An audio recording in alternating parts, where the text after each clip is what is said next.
Salam, salam saudara terkasih dimanapun saudara berada. Kembali lagi bersama saya untuk sama-sama kita merenungkan firman Tuhan. Saudaraku terkasih, tema pada kali ini adalah manfaat dalam pencobaan. Nah, dalam renungan singkat kali ini akan saya ambil di dalam 1 Korintus pasalnya yang ke-10 ayatnya yang ke-13. Pencobaan-pencobaan yang kamu alami ialah pencobaan-pencobaan biasa, saudara. Yaitu kutipan dari 1 Korintus 10 ayatnya yang ke-13. Nah, kata pencobaan telah berarti sesuatu yang buruk bagi kita. Ya, kita cenderung menggunakannya sebagai sesuatu kata-kata yang tidak baik begitu ya, yang menakutkan karena kita mendapatkan pencobaan. Ya, pencobaan itu sendiri bukanlah dosa, saudara. Ya, bukan dosa.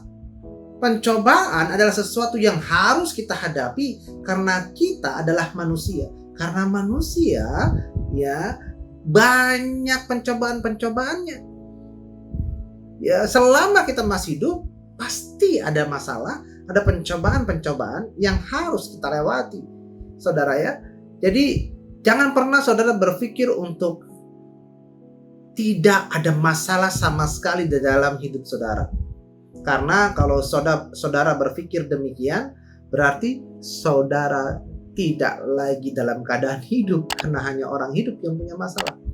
Ya, kalau orang mati, ya jelas tidak lagi punya masalah. Ya, saudara ya. Nah, tidak dicobai berarti bahwa kita sudah sedemikian memalukan sehingga kita terlalu hina untuk dihiraukan. Namun banyak di antara kita yang mengalami beratnya pencobaan yang tidak seharusnya kita alami. Hanya karena kita telah menolak untuk mempersilahkan Allah mengangkat kita ke tingkat yang lebih tinggi. Nah, pencobaan itu untuk mengangkat kita ke tingkat yang lebih tinggi. Derajat kita akan dinaikkan. Ya, ibarat sekolah, saudara sedang ujian. Kalau saudara lulus ujian, ya saudara naik kelas. Ya, kalau nggak lulus ujian, ya saudara di kelasnya itu-itu aja. Nggak bakal naik kelas. Ya, nah, jadi saya mau menyatakan bahwasannya Tuhan menyelidiki batin manusia. Ya, menyelidiki batin manusia. Di sini pencobaan itu sesuai dengan sifat sesungguhnya dari orang yang dicobainya. Dan menyingkapkan kemungkinan dari sifatnya.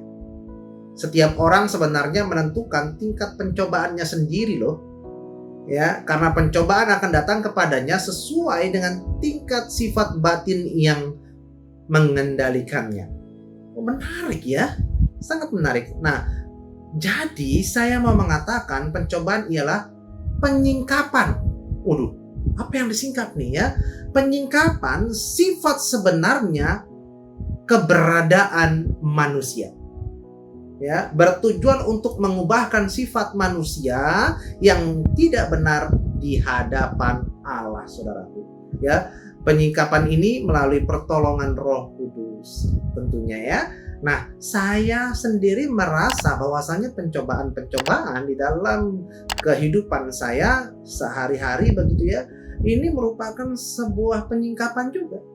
Bahwasannya sudah betul belum kepribadian saya, karakter saya dan lain sebagainya. Ketika saya lulus dari pencobaan ini, maka saya sudah menjadi orang yang lebih baik.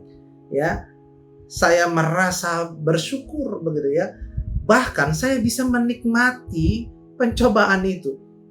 Ya, ibarat saya menikmati kopi pahit. Banyak orang yang menikmati kopi pahit, padahal pahit. Nah, tingkat saya bukannya saya sombong, tetapi saya sudah menikmati pencobaan itu. Ya, saudara bisa lihat ya pelayanan saya seperti apa, tapi saya menikmati begitu ya. Kadang orang merasa takut, "Wih, kok Bang Fadil bisa ya begitu ya?" Nah, saya dulu juga ketakutan. Ya, tetapi saya sekarang sudah menikmati. Nah, sudah sampai ke tahap itu, saudara. Nah, bila saya menyerah dalam pencobaan, saya telah menjadikan nafsu menjadi ilah saya. Ya, dan pencobaan itu sendiri menjadi bukti bahwa hanya ketakutan saya sendirilah yang merintangi saya sehingga tidak lebih dini, ya, sehingga tidak lebih dini jatuh ke dalam dosa. Ya, istilahnya dosa yang tertunda karena saya takut, begitu ya. Nanti akan jatuh-jatuh juga karena ketakutan saya, begitu ya. Karena pencobaan bukanlah sesuatu yang dapat kita hindari. Malah sebenarnya itu perlu bagi kehidupan seseorang. Nah, begitu saudara, ya, pencobaan malah perlu bagi kehidupan seseorang. Nah, waspadalah dengan pemikiran bahwa Anda dicobai melebihi siapapun. Tidak ada pencobaan yang melebihi siapapun, ya. Yang Anda alami bukanlah sesuatu yang tidak pernah dialami orang lain. Allah tidak menyelamatkan kita dari pencobaan, tetapi Dia menopang kita di tengah-tengah pencobaan itu. Ya, baik, terima kasih. Itulah renungan singkat pada hari ini. Mari kita berdoa. Bapa di surga, tolong Tuhan, ya, kuatkan kami semua dalam pencobaan kami. Dan tolong Tuhan bimbing kami terus agar kami bisa lebih kuat Tuhan melewati pencobaan-pencobaan ini. Dan kami bersyukur Tuhan dengan pencobaan ini agar kami bisa terbentuk karakternya Tuhan. Terima kasih dalam nama Tuhan Yesus kami telah berdoa. Amin. Bila Bapak Ibu merasa diberkati dengan firman Tuhan ini, silahkan Bapak Ibu sebarkan. Bagikan video ini kepada keluarga dan kerabat Bapak Ibu semua. Terima kasih. Tuhan Yesus memberkati.